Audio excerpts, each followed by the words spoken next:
नमस्कार दोस्तों। तो आज का हमारा क्वेश्चन है कि बाबर को विजेता एवं साम्राज्य निर्माता क्यों कहा जाता है। ये वीवीआई क्वेश्चन है सेमेस्टर 1 के लिए। ठीक है, जिन्होंने हिस्ट्री ऑनर्स लिए हैं खास करके।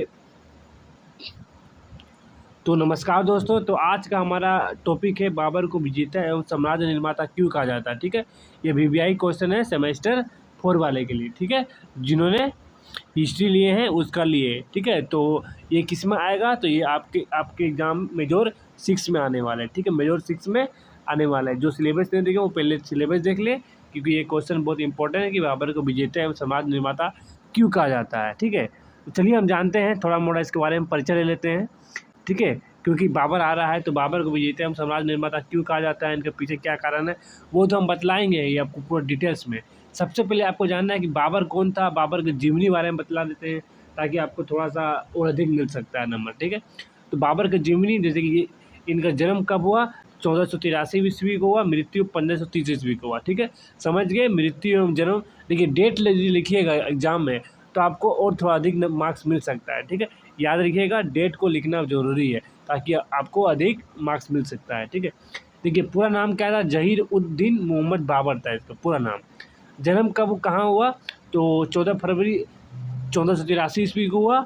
ठीक है, और कहाँ हुआ, तो अंदीजान, जो अभी फरगान घाटी यानी उज्बेकिस्तान में है। ठीक है, इनका पिता का नाम क्या है, तो उमर शेख मिर्ज़ा है, जो कहाँ का शासक था, तो फरगाना का शासक था और तैमूर वंश से संबंधित था।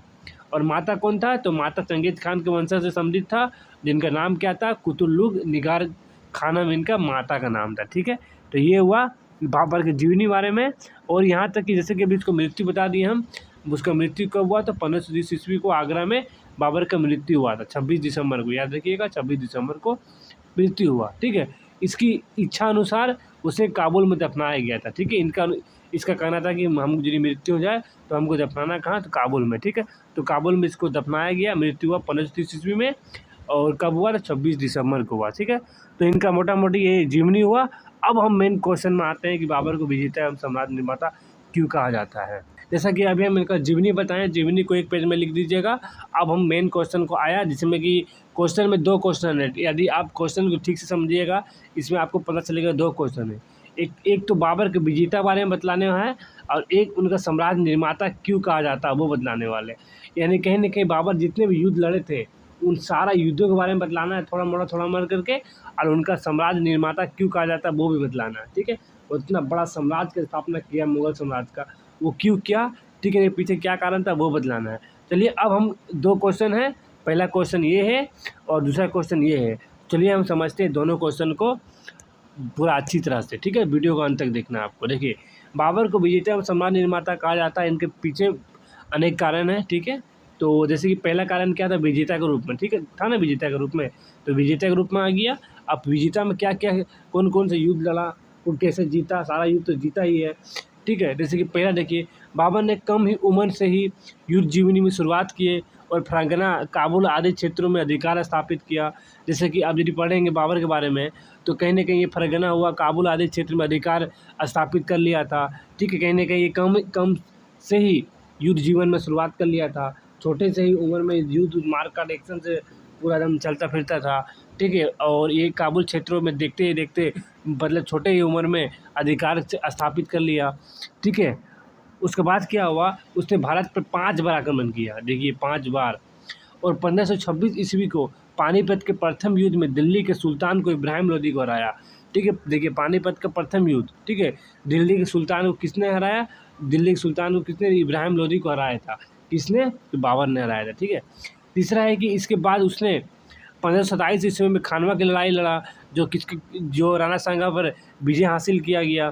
ठीक है, पहले देखिए पानीपत का युद्ध लड़ा, फिर खानवा की लड़ाई लड़ा, किनके खिलाफ, तो राणा सांगा के विजय के खिलाफ हुआ। ठीक है, इनको हराया। ठीक है, 1529 ईस्वी में घाघरा युद्ध लड़ा गया, फिर जो अफगानों का विजय हुआ। ठीक है, अफगानों पर विजय प्राप्त किया और जीत कर उत्तरी भारत पर अपना प्रभुत्व स्थापित किया। अब देखिए मोटा मोटी समझिए, सबसे पहले पानीपत का प्रथम युद्ध लड़ा, पूरा नाम दोनों के बीच चला। ठीक है, और कौन क्या हुआ, इसी इब्राहिम लोदी हार गया, पहला युद्ध हार गया। ठीक है, कौन हारा, तो इब्राहिम लोदी हार गया, जीता कौन, बाबर। दूसरा युद्ध लड़ा 1527 ईस्वी में, जस्ट 1 साल के बाद, देखिए डेट याद रखिएगा, 1 साल बाद लड़ा। किनके बीच हुआ? तो राणा सांगा और बाबर के बीच हुआ। कौन जीता? तो वही हुआ जो पहला हुआ था, बाबर जीता। कौन हारा? तो राणा सांगा हारा। ठीक है, ये हो गया। कौन लड़ाई था? खानवा की लड़ाई था। ये क्या था? पानीपत की लड़ाई था। अब 1529 में कौन लड़ाई हुआ? तो घाघरा की युद्ध हुआ। ठीक है, कौन जीता? तो वही जो पहला दूसरा हुआ था, बाबर जीता। ठीक है, किनके खिलाफ जीता? तो अफगानों पर विजय प्राप्त हुआ। लगातार 3 गो युद्ध जीत गया। जीत कर क्या हुआ कि उत्तर भारत में अपना प्रभुत्व स्थापित कर लिया।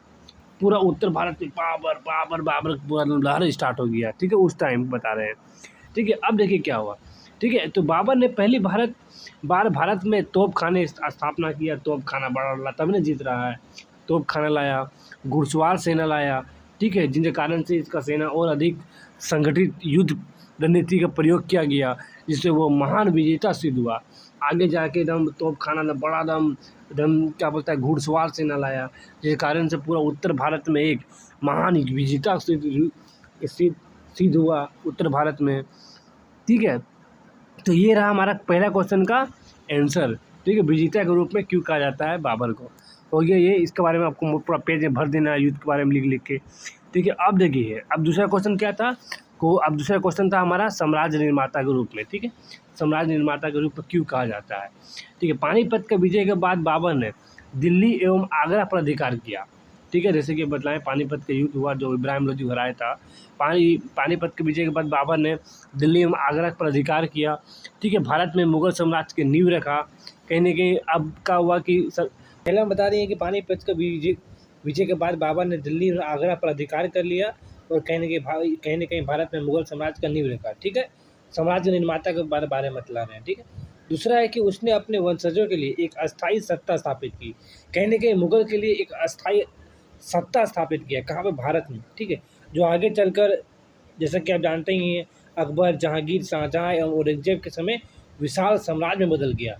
जैसे कि आप जान ही रहे हैं, छोटा मोटा बाबर आया और कहीं न कहीं छोटा मोटा एक सत्ता कहीं न कहीं भारत में स्थापित किया। ठीक है, यही बाबर किया। ठीक है, और आगे जाके आप पढ़ेंगे कि अकबर, जहांगीर, शाहजहाँ, औरंगजेब के समय ये एक पूरा विशाल साम्राज्य के रूप ले लिया। कैसे लिया अब आगे हम बतलाने वाले हैं। ठीक है, तो जैसे कि ये एक निर्माता के रूप में हुआ। ठीक है, यानी कहीं ये भी उसके पक्ष में था, ये भी उसके पक्ष में था। तीसरा था कि बाबर ने प्रशासनिक व्यवस्था की शुरुआत किया। ये कहीं न कहीं प्रशासन उतना बड़ा साम्राज्य स्थापित किया।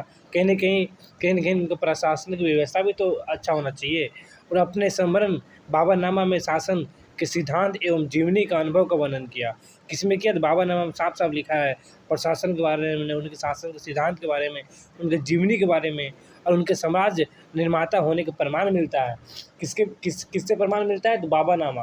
ठीक है, किससे? तो बाबरनामा से उसके प्रमाण मिलता है। आपको पूछ दिया कि ठीक है, कैसे तुम प्रूफ दिखाओ? तो बाबरनामा आप बोल सकते हैं। ठीक है, डिस्कस में क्या निकलता है वो समझिए। डिस्कस में बाबर केवल एक विजेता ही नहीं, बल्कि उसने भारत का एक नए वंश और साम्राज्य जो मुगल साम्राज्य का नींव रखी, जो लगभग 200 वर्ष तक भारतीय इतिहास की धारा को प्रभावित करता रहा। इसीलिए उसे विजेता एवं साम्राज्य निर्माता कहा जाता है। ठीक है, तो आप समझ गए कि बाबर को विजेता एवं साम्राज्य निर्माता क्यों कहा जाता है। ठीक है, अब अपने अपने दोस्तों को भी शेयर कर दीजिएगा।